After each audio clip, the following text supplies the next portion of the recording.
ইচ্ছা করবে।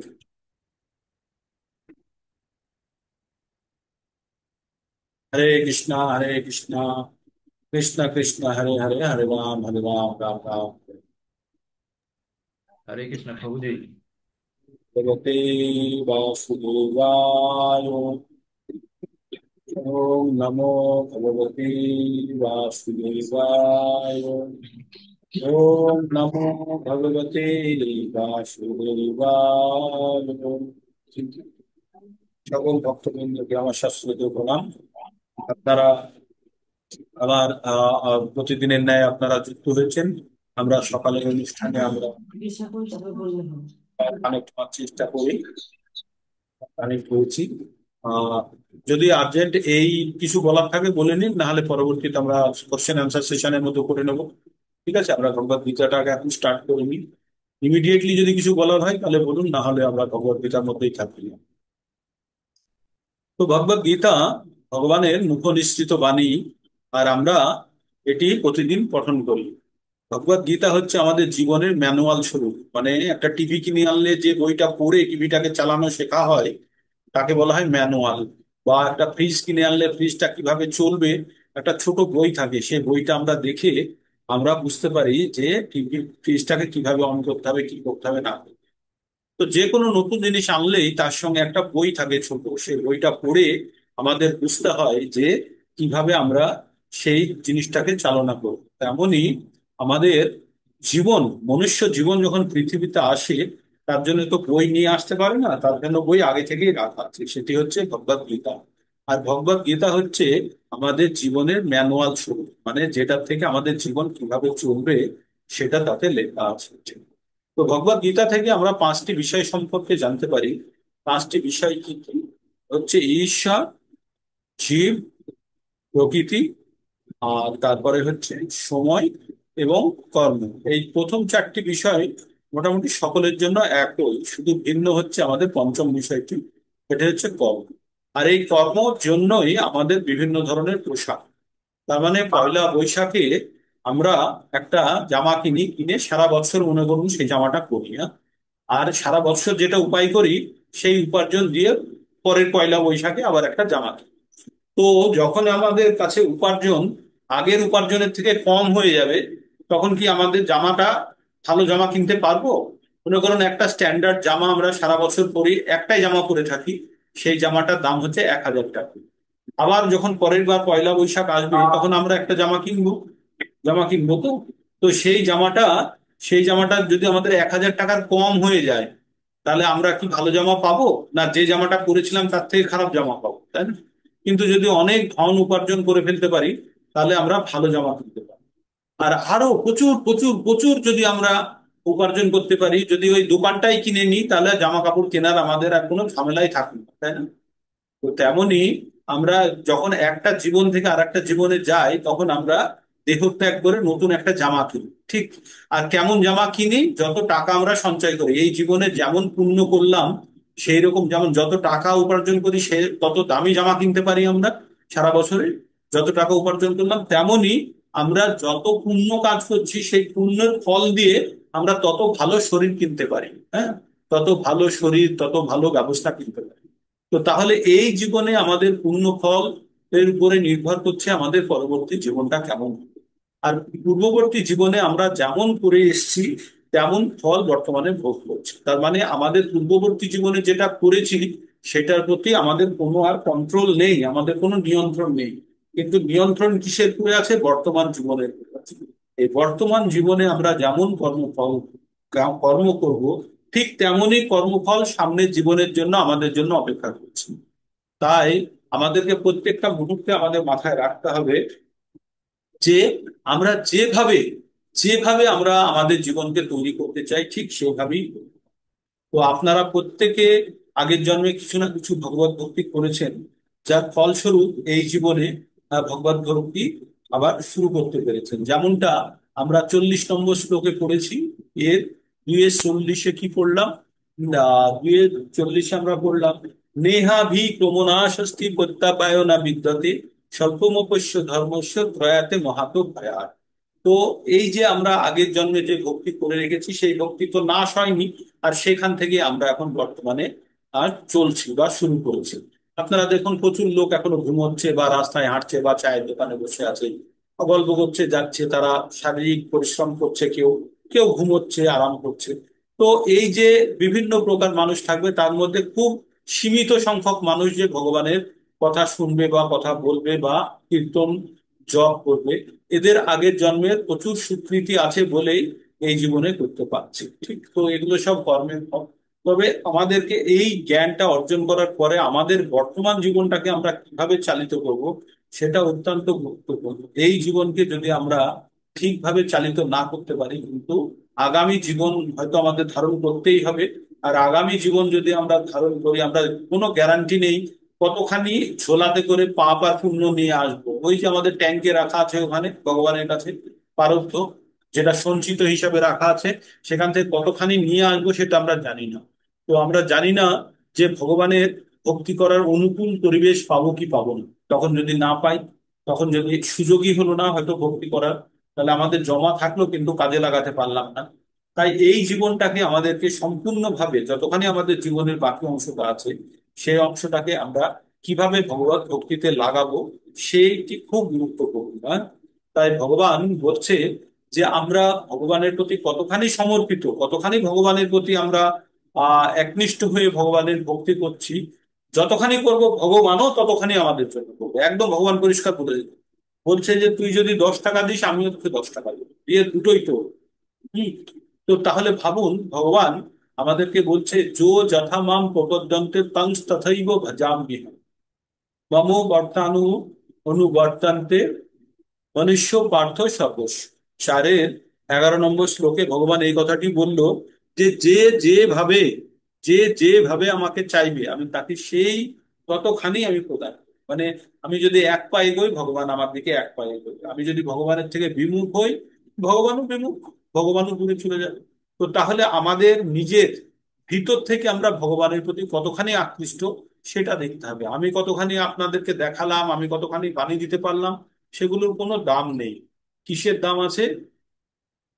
আমি ভিতর থেকে আমি ভগবানের প্রতি কতখানি আমি সমর্পিত, ভগবানের সেবায় আমি কতখানি নিয়োজিত, সেইটাই ভগবান দেখতে চায়। আর ভগবান সমস্ত কিছু দেখছে। আমি কালকে বলছিলাম না আপনাদের, যে মনে করতে পারেন যে ভগবানও হয়তো চুল মন্দিরে আমাদের সঙ্গে অদৃশ্য কোনো নম্বর থেকে কানেক্ট হয়ে শুনছে, ঠিক আছে? তো যখনই ভগবান কি বলেছে, যেখানে ভগবানের গুণগান হয়, যেখানে ভগবানের কীর্তন হয়, সেখানেই ভগবান উপস্থিত থাকে না? তো নারদ মুনির উত্তর কি হলো, নাহাম বসামি বৈকুণ্ঠে যোগিনাম হৃদয়ে চ যত্র মদ্ভক্ত গায়ন্তি তত্ত্ব তিষ্ঠ তত্ত্ব তিষ্ঠামি নারদ। হে নারদ, আমি সেখানেই থাকি যেখানে আমার ভক্তরা আমার গুণগান করেন। আমার ভক্তরা আমার গুণগান করেন, আমার আমার কথা বলেন, আমি তার কাছেই আমি থাকি। ঠিক আছে? আর আমি যোগীদের হৃদয়েও থাকি না, আর আমি যোগীদের হৃদয়েও থাকি না, বা আমি বৈকুণ্ঠেও থাকি না, আমি থাকি ভক্তদের হৃদয়ে, আমি থাকি ভক্তদের কাছে। তো আপনারা জানবেন, আপনাদের যদি ভক্তির মাত্রা যদি একদম পিওর হয়, তাহলে জানবেন ভগবান আপনার কাছেই পুজো করছে। কারণ ভগবান সব সময় তার ভক্ত সঙ্গ ছেড়ে যেতে চায় না। পরমাত্মা রূপে তো আমাদের হৃদয়ে আছে, সেখানে সে অ্যাডমিনিস্ট্রেটর হিসাবে আছে, সে সেখানে আমাদেরকে নিয়ন্ত্রণ করার জন্য আছে। কিন্তু ভগবান যখন আমাদের কাছে থাকে, ভক্তর কাছে যখন ভগবান ভক্তর কাছে যখন আসে, তখন কিন্তু ভগবান আর নিয়ন্ত্রক হিসাবে আসে না, তখন সে শ্রোতা হিসাবেই আসে, সে বন্ধু হিসাবেই আসে। তো আমাদের জেনে নিতে হবে যে আমরা কতখানি ভগবানের প্রতি সমর্পিত, ততখানি ভগবান আমাদের কাছে সমর্পিত, বা ভগবান আমাদের ততখানি কাছে থাকে। তাই ভগবানের ভক্তি করা একদম নিজস্ব ব্যাপার, একদম নিজস্ব। আপনারা যে যেভাবে ভগবানকে ভক্তি করবেন, সে সেইভাবেই ভগবান।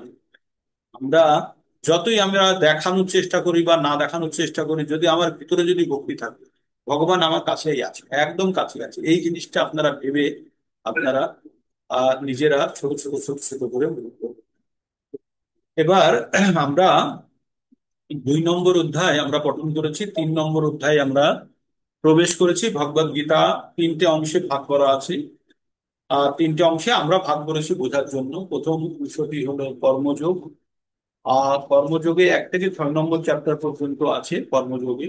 আর কর্মযোগে যে চ্যাপ্টার গুলো আছে 1 থেকে 6, তার মধ্যে 2 নম্বর অধ্যায়টি অত্যন্ত গুরুত্বপূর্ণ। এটা আমরা অনেকদিন ধরে পড়েছি, প্রায় 10 দিন ধরে পড়েছি না। পড়ে আমরা কিছুটা হলেও আমরা ভগবদ গীতার সম্বন্ধে আইডিয়া পেয়ে গেছি। যারা একদম নতুন তাদের জন্য বলছি, যারা পুরনো তারা তো জানেন যে আমরা বারবার বারবার পঠন করে আমরা কিছুটা হলেও বোঝার চেষ্টা করেছি। তো আমরা প্রথমে হলো অর্জুনের মন খারাপ, বিষাদ যোগ। তারপর হলো সাংখ্য যোগ, যেখানে ভগবান অর্জুনকে বিভিন্ন প্রকার যোগের কথা বললেন, আত্মার কথা বললেন, কর্মের দায়িত্বতার কথা বললেন, যে কর্তব্যবোধের কথা বললেন, আর ধর্মের, ক্ষত্রিয় ধর্মের পালনের কথা বললেন। তারপরে তিনি বললেন বুদ্ধিযোগের কথা বললেন, নিষ্কাম কর্মযোগের কথা বললেন। আর বললেন কি স্থিতপ্রজ্ঞ অবস্থা কি, স্থিতপ্রজ্ঞ অবস্থা কাকে বলে, ঠিক আছে। তো এইগুলি ভগবান বললেন।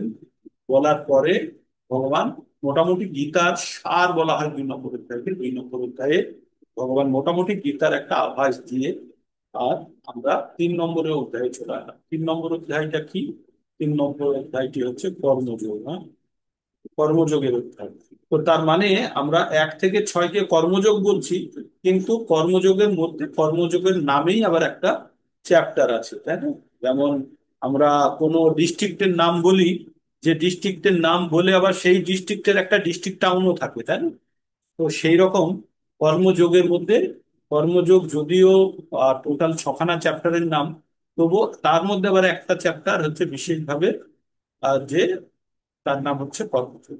যেমন হাওড়া একটা গোটা ডিস্ট্রিক্ট, বা আবার হাওড়া একটা শহরও বটে। তো তেমনই কর্মযোগের মধ্যে, কর্মযোগ অংশের মধ্যে এই কর্মযোগ একটি চ্যাপ্টার। তো আমরা 4 নম্বর 4টি শ্লোক পর্যন্ত আমরা পড়েছিলাম। প্রথমে অর্জুনের প্রশ্ন, অর্জুন ভগবানকে জিজ্ঞেস করলেন যে আপনি যদি আমাকে এই বুদ্ধি যোগ যদি সহজ হয়, বুদ্ধি দিয়ে যদি করতে হয়, তাহলে আপনি এই কঠিন কাজে আমাকে নিযুক্ত করছেন কেন? তখন আহ বলে তারপরে বলছে যে আপনার কথাতে আমি একটু হয়ে যাচ্ছিলাম, তো বিমোহিত হয়ে যাচ্ছি। আপনার দুই ধরনের, প্রত্যেকটি কথার অর্থ আমি দুই রকম পাচ্ছি, তাই আপনি কৃপা করে আমাকে ঠিক করে বলুন কোনটা আমার জন্য সর্বাপেক্ষা শ্রেয়। তারপরে ভগবানকে বললেন, হে অর্জুন, আমি তোমাকে আগেও বলেছি যে 2 প্রকার মানুষ আছে যারা আত্ম উপলব্ধির চেষ্টা করেন, যে ভগবানকে জানা বা নিজের সম্বন্ধে জানার জন্য 2 ধরনের মানুষ আছে। কেউ অভিজ্ঞতা লব্ধ দার্শনিক জ্ঞানের আলোচনার মাধ্যমে নিজেকে জানতে চান, অন্যজন ভক্তির মাধ্যমে ভগবানকে জানতে চান। তো এক একজন এক এক ভাবে জানার চেষ্টা করে। তো এখানে 4 নম্বর, বন্ধন প্রভু, এই 3 নম্বরের আপনি এইটা পড়ান তো। 3 নম্বরের যে এটা লেখা আছে, ব্যাখ্যাটা লেখা আছে, সেটা একটু আপনি পড়ুন বন্ধন প্রভু। আমি আসছি আর কি।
হনুমান প্রভু, আপনাকে আনমিউটের অ্যাক্সেস তো আমি দিয়ে রেখেছি। এখন হলো প্রভু। 4 নম্বরটা আনমিউট। করুন, পরেরটা আনমিউট। করুন। আনমিউট ছিল না। হ্যালো। পরেরটা করুন, পরেরটা 4 নম্বরটা করুন। 4 নম্বর করবো। ও যে আনমিউটে এক্সেস ছিল না, এবার এবার হবে। এইবার হবে, এইবার হবে। এই তুই কি করবি বল? বলছে পরে কথা বলবো। এবার হবে, এবার হবে।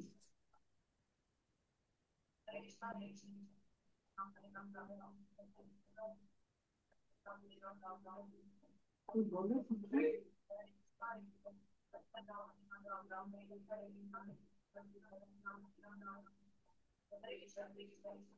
হরে কৃষ্ণ।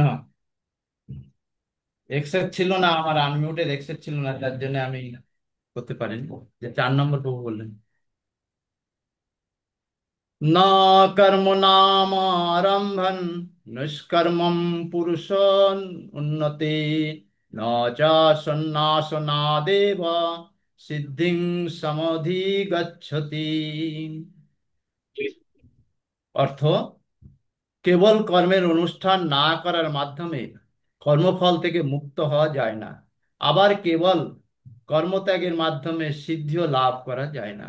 তাৎপর্য প্রভুপাদ দ্বারা, জড় জাগতিক মানুষের অন্তর পবিত্র করবার জন্য প্রদত্ত শাস্ত্র নির্ধারিত বিধি নিষেধের আচরণ করার ফলে যখন অত্যন্ত অন্তর পবিত্র হয়, তখন মানুষ সর্বত্যাগী বিধি নিষেধের আচরণ করার ফলে য- সর্বত্যাগী জীবনধারায় সন্ন্যাস আশ্রম গ্রহণ করতে পারে। পবিত্র না হলে আকস্মাৎ সন্ন্যাস গ্রহণ করা যায় না। মায়াবাদী জ্ঞানীরা মনে করে সংসার ত্যাগ করে সন্ন্যাস গ্রহণ অথবা সকাম কর্ম পরিহার করা মাত্রই মানুষ তৎক্ষণাৎ নারায়ণের মতো ভগবান হয়ে যায়। ভগবান শ্রীকৃষ্ণ কিন্তু এই মতো অনুমোদন করেছেন। অন্তর পবিত্র না করে সন্ন্যাস গ্রহণ করলে তা কেবল সমাজ ব্যবস্থার উৎপাতেরই সৃষ্টি করে। পক্ষান্তরে শাস্ত্র নির্ধারিত কর্তব্য কর্মসমূহ সম্পাদন না করেও ভক্তিযোগে ভগবানের সেবা করার ফলে যেটুকু উন্নতি সাধন করা যায়, ভগবান সেটি গ্রহণ করে থাকেন। বুদ্ধিযোগ, স্বল্পম স্বল্পম্পস্য ধর্মস্য ত্রায়তে মহাতো ভয়াত। এই এই ধর্মের অল্প আচরণ করলেও জড় জগতের মহাভয় থেকে ত্রাণ পাওয়া যায়। হরে কৃষ্ণ। অর্থাৎ তাৎপর্য প্রভুপাদ কি বলছেন এখানে, আমরা ধরুন জোর করে আমরা দেখাচ্ছি যে হ্যাঁ আমরা সবকিছু ত্যাগ করেছি, আমরা যে 4 নিয়ম যেটা পালন করছি, কিন্তু ধরুন আপনি ত্যাগ করলেন, আমিষাহার আমিষাহার বর্জন করলেন, কিন্তু মন আপনার চাইছে। মন চাইলে, তখন কিন্তু মন যদি চায় তাহলে কিন্তু আপনার সেটা পূর্ণ হলো না। তেমনি গেরুয়া বসন ধারণ করেছে, সন্ন্যাসী হয়ে আছে, দেখা যাচ্ছে সন্ন্যাসী মহাযোগী সন্ন্যাসী, কিন্তু সে কিন্তু ইন্দ্রিয়কে দমন করতে পারেনি। ইন্দ্রিয়কে দমন না করতে পারলে তাহলে কিন্তু আপনার মন যদি ঠিক না থাকে, কৃষ্ণের প্রতি মন যদি আপনার নিষ্ঠা যদি ঠিক না থাকে, তাহলে কিন্তু আপনি ঠিক মতো ভক্তি যোগে উন্নতি হতে পারবেন না। এইটাই ভগবান বলছেন যে প্রথমে ইন্দ্রিয়কে দমন করতে হবে। ইন্দ্রিয় দমন না করলে জবরদস্তি কিছু করা সম্ভব না।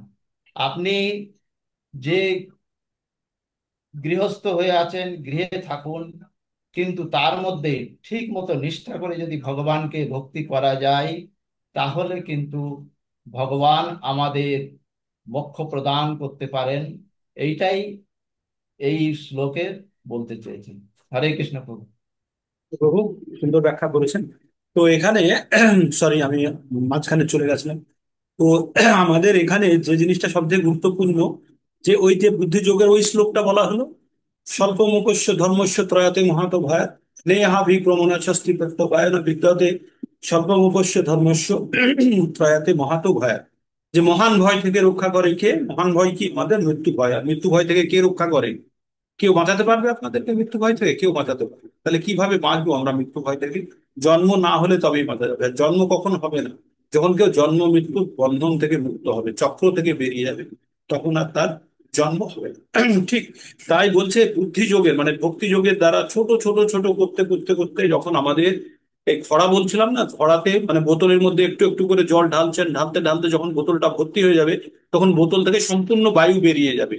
তো যখন আমাদের পুণ্য একদম সম্পূর্ণরূপে টইটুম্বর হয়ে যাবে, তখন জানবেন যে সামান্যতম পাপ নেই। আর যখন পাপ সম্পূর্ণভাবে শেষ হয়ে গেছে, তখন আমরা কোথায় যেতে পারবো? আমরা যেতে পারবো 7-28। কি বলা আছে? তেষাং অন্তগতং পাপং জননাং পুণ্য কর্মণাং তে দন্দ মুহুর নির্মুক্তা ভজন্তে মাং দৃঢ়। তো ভগবানের যে ভক্তি করার জন্য আমরা যেটা চেষ্টা করছি, সেটা তো একটা প্রচেষ্টা, কিন্তু দৃঢ়ভাবে ভক্তি তখনই হবে যখন আমাদের পাপ সম্পূর্ণরূপে দূরীভূত হয়ে গেছে। তো আপনারা জানবেন যে তাহলে আমরা যে ভক্তি করছি, তাহলে কি আমাদের ভক্তি হচ্ছে না হচ্ছে?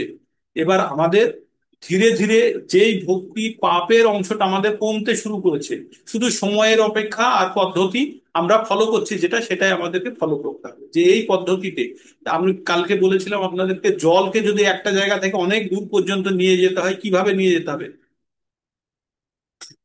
পাইপের মাধ্যমে নিয়ে যেতে হবে, তাই তো? পাইপের মাধ্যমে নিয়ে যেতে হবে। কিন্তু যদি পাইপ না থাকে, তাহলে কি জল অনেক দূর পর্যন্ত যাবে? ছড়িয়ে যাবে। কিন্তু জলের তো কষ্ট হচ্ছে না পাইপের মধ্যে দিয়ে যেতে? কষ্ট হচ্ছে তো।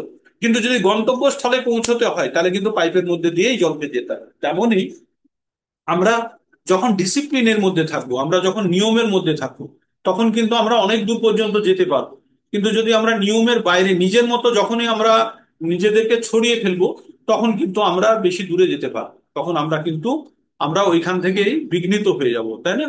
তো তাই বলছে যে 4টে নিয়ম মানে হচ্ছে পাইপের মতো, জানবেন 4টে নিয়ম হচ্ছে পাইপ, এর মধ্যে ঢুকে গেলে অটোমেটিক্যালি আপনি গন্তব্যস্থলের দিকে পৌঁছে যাবেন। তো আমাদের প্রত্যেকটা মুহূর্তে যখনই ভাবতে হবে যে আমাদের স্বাধীনতা নষ্ট হয়ে গেল, আমি যা খুশি খেতে চাই, আমি যা খুশি পড়তে চাই, যেমন এগুলো স্বেচ্ছাচারিতা, তাতে কখনো কিন্তু জল ছড়িয়ে পড়ার মতো সেই জল কিন্তু এগোতে পারবে না। কিছুক্ষণ পরেই আবার সূর্যের আলোতে বাষ্পীভূত হয়ে জলের অস্তিত্ব নষ্ট করে ফেলবে, তাই না? তো তাই আমাদেরকে সবসময় জানতে হবে, নিয়মের মধ্যে দিয়ে যদি আমরা চলি, তার মানে জানবেন পাইপের মধ্যে দিয়ে জল যাচ্ছে অনেক দূর পর্যন্ত, যেখানে যত দূরে নিয়ে যেতে চাইবেন যাবে।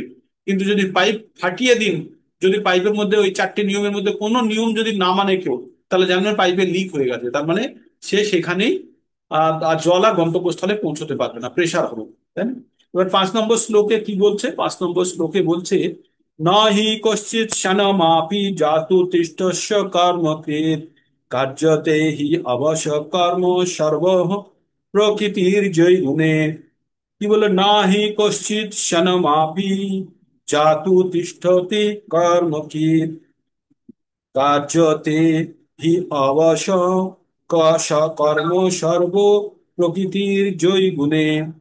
মানে কি বলছে এখানে? প্রকৃতির আমরা 3টে গুণ সম্বন্ধে পড়েছি, যারা পুরনো তারা পড়েছেন, যারা নতুন তাদেরকে বলে দিই। প্রকৃতি, আমরা যেখানে আছি একটা প্রকৃতির মধ্যে আছি। প্রকৃতি কি? এই বায়ু অপ নল বায়ু মানে ভূমি অপ নল বায়ু খং মন বুদ্ধির এই বছর এই দিয়ে পৃথিবীটা তৈরি হয়ে আছে, সেই দিয়ে মানুষও তৈরি হয়ে আছে। আমরা কি দিয়ে তৈরি? মাটি, জল, বায়ু, অগ্নি আর আকাশ, এই দিয়ে আমাদের শরীরটা তৈরি। আর আমাদের পরিবেশটাও তাই, দেখুন, মাটি, মাটি, গাছপালা, পশু পাখি, বাতাস, সূর্যের আলো, আকাশ, জল, আগুন, এই দিয়ে আমাদের পরিবেশটা তৈরি। তো এইটাকে বলছে প্রকৃতি। আর এই প্রকৃতির 3টে গুণ আছে। কি কি গুণ আছে? সত, রজ আর তম। এই 3টে গুণ দ্বারা প্রকৃতি সমস্ত মনুষ্যকে বেঁধে রেখেছে। এই 3টে গুণ বা 3টে কুকুর বলতে পারেন, যারা সবসময় মারামারি করে, আর যে যেতে সে আমাকে চালায়। তাহলে প্রকৃতির 3টে গুণ আমাদের প্রত্যেকের মধ্যে আছে। গুণগুলি কি কি? শতগুণ, রজগুণ আর তমগুণ।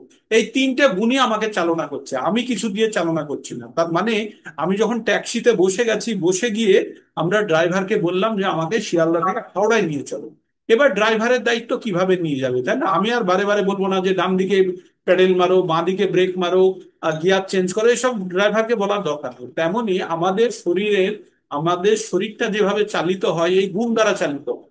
এবার গুণ, আমি কোন গুণটাকে আমি তৈরি করেছি, সেই গুণটা আমাকে চালনা করে নিয়ে যাবে। তাই সম্পূর্ণভাবে আমাদের উপরে নির্ভর করছে আমরা কোন গুণটা আমাদের নিজের মধ্যে সবসময় বাঁচিয়ে রাখছি বা তৈরি করছি। তাই বলছে জড় প্রকৃতিজাত সমস্ত গুণসমূহের দ্বারা প্রভাবিত হয়ে অসহায় ভাবে আমরা কাজ করতে পারি। অসহায় মানে আমাদের কিছু করার নেই, ড্রাইভার যেদিকে নিয়ে যাবে সেই দিকেই যেতে হবে যখন আমরা গাড়ির মধ্যে বসে গেছি, তাই না? তো এই শরীরের মধ্যে যখন বসে গেছি, আর এই শরীরের মধ্যে যে গুণগুলো আমরা উৎপন্ন করছি, কিভাবে উৎপন্ন করছি? গুণগুলো উৎপন্ন করার দুটো রাস্তা বলেছি আপনাদেরকে। একটা হচ্ছে কি, আহার, আর 2 নম্বর হচ্ছে সঙ্গ। আমরা যেমন খাদ্যবস্তু প্রকৃতি থেকে নিয়ে গ্রহণ করব, তেমনই গুণের সঞ্চার আমাদের মধ্যে হবে। আর 2 হচ্ছে, আমরা যেমন ভক্ত ভক্তদের সঙ্গে আমরা যেমন ভাবে সঙ্গ করব, তেমন ভাবেই আমাদের মধ্যে কিন্তু সেই ভক্তির উন্মেষ হবে, মানে সেই রকম গুণের উন্মেষ হবে। আমি আপনারা যদি সাধু সঙ্গে, সেই জন্য আমাদের সব সময় বলে না, সাধু সঙ্গ করো, সাধু সঙ্গ করো, সাধু সঙ্গ করো। সাধু সঙ্গ মানে কি? যে যতক্ষণ আপনি তার সঙ্গে শুনছেন সেটা তো আপনি শুনছেনই, তাছাড়াও আপনি ওটা নিয়ে মনের মধ্যে মনন করবেন। তার মানে এই যে আপনারা 1 ঘন্টা একটা ক্লাসে অ্যাটেন্ড করেন, এটা তো কিছু না কিছুক্ষণ আপনাদের হ্যাংওভার থাকে, 8 ঘন্টা 45 মিনিট, তারপরেও তো আপনাদের মাথার মধ্যে চলতে থাকে। তার মানে আপনারা 2 ঘন্টা প্রকৃতপক্ষে এই জড়জাগতিক বিচার বুদ্ধি থেকে বিচ্ছিন্ন হলেন, তাই না? তো সব সময় যখন আমরা এইভাবে ভগবান ভক্তিতে যখন আমরা সর্বতোভাবে আমরা যখন জুড়ে যাব, তখনই জানবো যে আমরা আমাদের উদ্দেশ্য সাধিত হচ্ছে। এই মানব জীবনের উদ্দেশ্যই হচ্ছে জীবিত অবস্থাতে ভগবানকে স্মরণ করা, ভগবানকে ভগবানের ভক্তিময় সেবায় নিজেকে নিয়োজিত করা, আর মৃত্যুর পূর্ব মুহূর্তে ভগবানকে আমাদেরকে স্মরণ করা ম্যান্ডেটরি। তার মানে যখন জীবিত আছি তখন ভগবানের সেবা, আর যখন মরছি, জাস্ট মরতে যাচ্ছি, তখন ভগবানকে স্মরণ। এই দুটো যারা করে নিতে পেরেছে তারা জীবন সার্থক হয়ে গেছে তাদের। তো এই দুটো হচ্ছে পরীক্ষা। তাহলে পরীক্ষার আগে আমাদের কি করতে হয়? প্রস্তুতি পর্ব চলে, তাই না? তো আমাদেরকে এখন আমরা যেগুলো করছি, ভক্তি করার চেষ্টা করছি, এগুলো সব প্রস্তুতি পর্ব। কিসের প্রস্তুতি পর্ব? যে আমরা মৃত্যুর সময় কিভাবে ভগবানকে স্মরণ করতে পারি। ঠিক। তো সেই জন্য আমাদের গুণকে প্রথমে আমাদেরকে গুণকে টাইট করতে হবে। এই গুণ নির্ভর করছে আমাদের আহার আর আমাদের সঙ্গের উপরে। তাই আমাদের আহারকে প্রথমে, সেজন্য এই আহারের উপরে অনেক কথা বলবে, কিছুক্ষণ পরেই বলবে। তো আমাদের সেই জন্য কি করতে হবে? আমরা যে যে ধর্মে আছি বা বর্ণে আছি, আমরা বর্ণ কিন্তু আমাদের আমাদের উচ্চতর করতে পারি, আমাদের বর্ণের মধ্যে পরিবর্তন আনতে পারি। কিভাবে? আমাদের গুণের পরিবর্তন দিবি। ভগবান কি বলেছে? চাতুর্বর্ণং মায়া সিস্টেম গুণাকর্ম বিভাগ, এসব গুণ। গুণ এখানে প্রচন্ড গুরুত্বপূর্ণ। তাহলে আমাদের মধ্যে গুণের যদি পরিবর্তন আমরা আনতে পারি, আর গুণের পরিবর্তন কিভাবে আসবে? সঙ্গ আর খাদ্য। ঠিক, এই দুটো থেকে আমাদের গুণের পরিবর্তন আসবে। তাহলে আমরা যদি গুণের পরিবর্তন করতে পারি, তাহলে অটোমেটিক্যালি আমরা আমাদের মধ্যে পরিবর্তন আনতে পারবো। আর পরিবর্তন আনতে পারলে আমরা ভগবত ভক্তিতে আমরা লীন হতে পারবো। তাই এটা অত্যন্ত গুরুত্বপূর্ণ যে আমরা কিভাবে আমরা আচার আচরণ আর আমরা আমাদের গুণের পরিবর্তনের জন্য আমরা কতখানি চেষ্টা করছি। এবার 6 নম্বরে 6 নম্বর শ্লোকটা আমরা পড়বো। 6 নম্বর শ্লোকটিতে কি জানতে পাচ্ছি? কর্মেন্দ্রিয়াণি সংযম্য না আস্তে মনসা স্মরণ, ইন্দ্রিয়ার্থান বিমূঢ়াত্মা মিথ্যাচার স উচ্যতে। কর্মেন্দ্রিয়াণি সংযম্য যো আস্তে মনসা স্মরণ, ইন্দ্রিয়ার্থান বিমূঢ়াত্মা মিথ্যাচার স উচ্যতে। এবার খুব গুরুত্বপূর্ণ, মনমোহন প্রভু একটু আগে যে ব্যাখ্যাটা করছিলেন, সেই ব্যাখ্যাটা এখানে দেওয়া আছে। কি দেওয়া আছে? কর্মেন্দ্রিয়, আমরা যে ইন্দ্রিয়গুলো দিয়ে কাজ করি, সেই ইন্দ্রিয়গুলোকে তো সংযম করে নিলাম, কিন্তু আমরা কি করছি? আমরা মনে মনে সেই জিনিসটা সম্বন্ধে ভাবনা চিন্তা করছি। তাহলে আমরা যখন আমাদের ইন্দ্রিয়কে তো সংযম করে ফেলেছি বাইরের দিক থেকে, কিন্তু মনে মনে আমরা সেই জিনিসটার প্রতি ভাবনা চিন্তা করছি। আর সেইটাকে কি বলছে? তাদেরকে বলছে বোকা। আর তারা কি করছে? মিথ্যাচার করছে। তাই বলছে, যে ব্যক্তি পঞ্চ কর্মেন্দ্রিয়কে সংযত করে মনে মনে ইন্দ্রিয়ের বিষয়গুলি স্মরণ করে, আমরা ইন্দ্রিয় সমূহকে তো সম্বরণ করে নিয়েছি, কিন্তু বাইরে থেকে দেখা যাচ্ছে সম্বরণ, কিন্তু মনে মনে আমরা সেই জিনিসগুলোকে স্মরণ করছি, তাদেরকে কি বলছে? মিথ্যাচারী বলছে। তাদেরকে বলা হয় ভণ্ড সাধু। যারা বাইরে গেরুয়া পরেছে, বাইরে তিলক করেছে, বাইরে পঙ্ক্তি লাগিয়েছে, লাগিয়ে মনে মনে ভাবছে ওইখানে গেলে আমি ওই খেতে পাবো, ওইখানে গেলে আমি ওই পাবো, ওইখানে গেলে আমি ওই সঙ্গ করবো, ওইখান থেকে আমি এত ধন পাবো। এইগুলো যারা করছে, বাইরের দিক থেকে তারা নিজেকে দেখাচ্ছে, কিন্তু ভিতরে ভিতরে তাদের মাথার মধ্যে চলছে, তাদেরকে বলা হচ্ছে মিথ্যাচারী। তাই আমাদের উপরে যেন কখনো মিথ্যাচারিত্বের ট্যাগ না লেগে যায়, কখনো লেবেল না লেগে যায় যে আমরা মিথ্যাচারী বলে। ঠিক, সেই দিকে আমাদের সব সময় মানে রাখতে হবে। তো এটা একটা কাদের গুণ? ব্রাহ্মণের গুণ। ব্রাহ্মণের গুণ কি? আর্যবম। আর্যবম কথার অর্থ কি? ভিতরেও যেমন বাইরেও তেমন। কেমনটা ভিতরে, তার মানে হচ্ছে সে ভিতরেও যা রাখবে বাইরেও তাই, তার মানে তার দেখাওয়া কিছু নেই। সে ভিতরেও যতখানি সরল, বাইরেও ততখানি সরল। তো আমাদের সেটাই মাথায় রাখতে হবে যে আমরা যে কোনো অবস্থাতেই যদি আমাদের কোনো জিনিসের যদি ভোগ করার প্রবণতা থাকে, সেটা ভোগ করে নিজের ইচ্ছা কামনা বাসনাকে তৃপ্ত করে নিন। আর না হলে সেটাকে সামনে থেকে দূর করুন। না হলে কি হবে, ওই বারে বারে ওই জিনিসটা এসে আপনি ভক্তি, ভগবত ভক্তিও হবে না, আপনার ভোগ বিলাসও হবে না, তাই না? দুটো জিনিস থেকে বঞ্চিত। তাই আমাদের জানতে হবে যে আমরা কি চাই। সেইভাবে আমরা যখন নিজেদেরকে নিয়োজিত করব, তখনই কিন্তু আমরা আমরা সঠিক পথে যেতে চাইবো। তাই আমাদেরকে এই জিনিসটা জানতে হবে যে আমরা যে কোনো অবস্থাতেই আমরা দেখাওয়া, কাউকে দেখানোর জন্য আমরা ভক্তি করছি না, এটা মাথায় রাখতে হবে। আমরা কিসের জন্য ভক্তি করছি? আমাদের নিজের আধ্যাত্মিক উন্নতির জন্য আমরা করছি। তাই এটা অত্যন্ত গুরুত্বপূর্ণ, অত্যন্ত গুরুত্বপূর্ণ, অত্যন্ত গুরুত্বপূর্ণ কি আমরা কি ভোজন করছি, আমরা কি গ্রহণ করছি।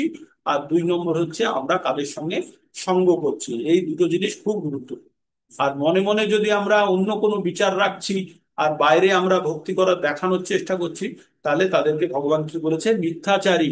অনেক মিথ্যাচারী আছে যারা কৃষ্ণ ভাবনাময় সেবা কার্য সম্পাদন করতে অস্বীকার করে, ধ্যান করার ভান করে মনে মনে ইন্দ্রিয় তর্পণের চেষ্টা করে, চিন্তা করে। এই ধরনের ভণ্ডরা কিছু শুষ্ক দর্শকের কথাও বলতে পারে তাদের সংস্কৃতি পরায়ণ অনুগামীদের বিভ্রান্ত করার জন্য, কিন্তু শ্লোক অনুসারে তারা সব থেকে বড় প্রতারক। বর্ণাশ্রম ধর্মের আচরণ করেও মানুষ ইন্দ্রিয় সুখ ভোগ করতে পারে, কিন্তু বিধিনিষেধ অনুসারে মানুষ যখন বিশেষভাবে স্বধর্ম পালন করে, তখন ক্রমে ক্রমে তার সত্তা শুদ্ধ হয়। কিন্তু যে ব্যক্তি যোগী সেজে আসলে ইন্দ্রিয় ভোগের বিষয়বস্তু সন্ধান করে, সে সব থেকে নিকৃষ্ট স্তরের প্রতারক। যদিও মাঝে মাঝে সে তত্ত্ব কথা বলে থাকে, তবুও তাকে, তার জ্ঞানের কোনো মূল্য নাই। কেন? ভগবানের মায়া শক্তি এই ধরনের পাপাচারী প্রতারককে সমস্ত জ্ঞান অপহরণ করে নেয়। এই ধরনের প্রতারকের মন সর্বদাই অপবিত্র। তাই তাদের থেকে তথাকথিত লোক দেখানো ধ্যান, তাদের এই লোক দেখানো ধ্যান নিরর্থক। তার মানে যে কথাটা আগে আমরা আলোচনা করছিলাম, যে ভণ্ড সাধুদের কথা বলছে, যারা শুধু নিজেদেরকে দেখাতে চায় যে তাদের মধ্যে কি আছে, আর মনে মনে তাদের অন্য কামনা বাসনা নিয়ে ঘুরছে। তার মানে একটা জামা পরে আছে আর ভিতরে ও অন্যরকম ভাবনা চিন্তা নিয়ে চলছে। তাদের থেকে আমাদের সবসময় দূরে থাকতে হবে। যারা, সেই জন্য বলেছে যজ্জত আচরতি শ্রেষ্ঠ তত্তৎ ইতরতি জানা। যা যা শ্রেষ্ঠ ব্যক্তিরা যে যে আচরণ করে, সাধারণ ব্যক্তিরা তাই সেটাকে ফলো করে এবং সেইভাবে তারা চলতে চায়। তাই আমাদের আচরণ এবং আমাদের ভিতরের আচরণ এবং বাইরের আচরণের মধ্যে কোনো যেন পার্থক্য না হয়। এইটা আমাদের জানতে হবে। আমাদের ভিতরের আচরণ কি, আমরা ভক্তি করতে চেষ্টা করছি, বাইরেও যেন আমরা সেটাই যেন আমাদের প্রকাশ পায়, নাকি আমাদের বাইরে একরকম দেখাচ্ছে আর ভিতরে যেন পার্থক্য না হয়। তো এই আজকে এখানেই শেষ করবো। মাঝখানে আমি ডিস্টার্ব হয়ে গেছিলাম। তো আমরা 7 থেকে কালকে একটু এগিয়ে নিয়ে যাব। তো আপনাদের মাথায় রাখতে হবে, কালকে আমরা, আজকে যেমন একটু তাড়াতাড়ি নিয়েছিলাম, কিন্তু প্রোগ্রামের মধ্যে আমরা ডিস্টার্ব হয়ে, কালকে একটু আমরা এগিয়ে নিয়ে যাব, ঠিক আছে? তো পারলে ক্যামেরা অন করুন, যারা যারা পারবেন একটু ক্যামেরা অন করুন। আর আহ, আপনাদেরকে আমি সকলকে বলবো যে আপনারা মন ভরে ভক্তি করার জন্য যেটা করুন, ভগবানের সেবা। ভক্তি মানে হচ্ছে ভগবানের সেবা। ভক্তি ছাড়া কখনো সেবা হয় না। তাই ভগবানের ভক্তি হচ্ছে, ভক্তি মানেই হচ্ছে ভগবান, এই কথাটার অর্থই রাখা আছে যে ডিভোশনাল সার্ভিস। মানে ভগবানের ভক্তি মানে হচ্ছে যে ভগবানের সেবা। বলুন, মনমোহন বাবু কিছু বলছিলেন। সবাই ক্যামেরা অন করুন। হরে কৃষ্ণ প্রভু। হ্যাঁ, বলুন। আমার মনে হচ্ছে এই যে বিউটি মাতাজির কথা বললেন না, হয়তো ভুল করে, রেজও তো দেখলাম না, হ্যান্ড রেজও তো দেখলাম না। আচ্ছা, ঠিক আছে। ও হয়তো ভুল করে করেছে।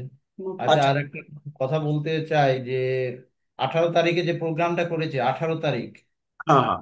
হ্যাঁ, এখনো পর্যন্ত কেউ নাম তো দিল না। খালি এতে শম্পা মাতাজি আর মুকুন্দ প্রভু দুইজনের নাম শুনেছি, আর হাওড়ার থেকে 3 জনের তো জানি আসবেই। আর কেউ হ্যাঁ, নাম দিচ্ছে না। নাম না দিলে অ্যাডভান্স আমি বুকিং করতে পারবো না।